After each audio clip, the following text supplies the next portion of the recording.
Joining me now to talk with a man who has been involved in this, trying to resolve this issue for some time, from almost the beginning, is Congressman Brian Bilbray. He is from San Diego. He is just a delightful fellow. He's the chairman of the Immigration Reform Caucus. It's an organization set up to identify legislative solutions for illegal immigration. And Congressman, it's great to have you back with us here on the Lou Dobbs Show. Honored to be with you, Lou. It's been a while, and it's a pleasure always. Well, we read contradictory things, as we often do these days, but one of the contradictions is President Obama saying that he will do something with comprehensive immigration. Now he's roundly criticized for having kissed it off, as it were, in his State of the Union message. What is your sense of the appetite in Washington, on both the Hill and in the White House, to revisit the issue of illegal immigration? Well, I think right now, sadly, it's an issue that they prefer to avoid rather than address it. And then, Lou, just as you said, now's the time we should be addressing the issue in a cool, calm manner, outside of the realm of panic.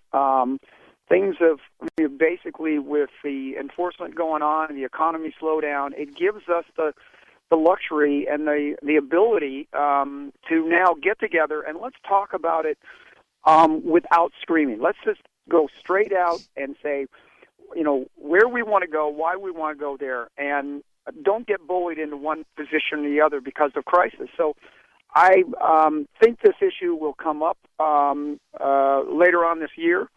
I hope it's done in something that is in a matter of what are the answers, and not that we're forced into having to make decisions that we don't want to make. American people never love to be forced into anything, especially when it comes to their national security and their sovereignty. So I think there's a real opportunity now, and that's one reason why I look forward to sitting down with people who were antagonists in the past.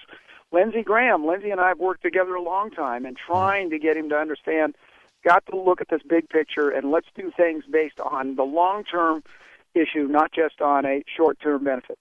Well, and as we move toward that specificity, one of the things I'm going to do is I'm bringing together a group of people, Congressman, from all factions involved in this, from restrictionists to the open borders, amnesty without condition groups as well.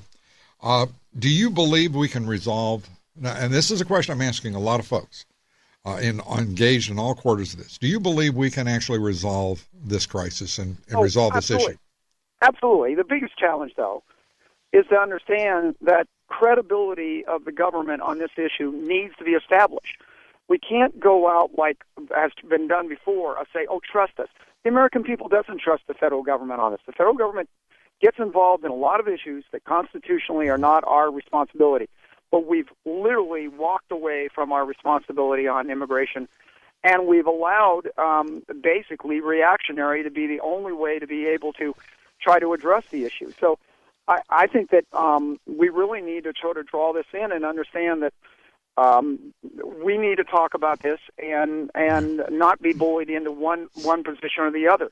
Yeah, I agree with you on that. And the bullying, by the way, emanates from all quarters. It goes, the folks stamping their feet, demanding that they have citizenship rights effectively because they happen to be in this country illegally. That's absurd. It's unrealistic. At the other end of the spectrum is stamping their feet, saying that, we've got to shut down the borders and stop immigration, period. That, too, is unrealistic.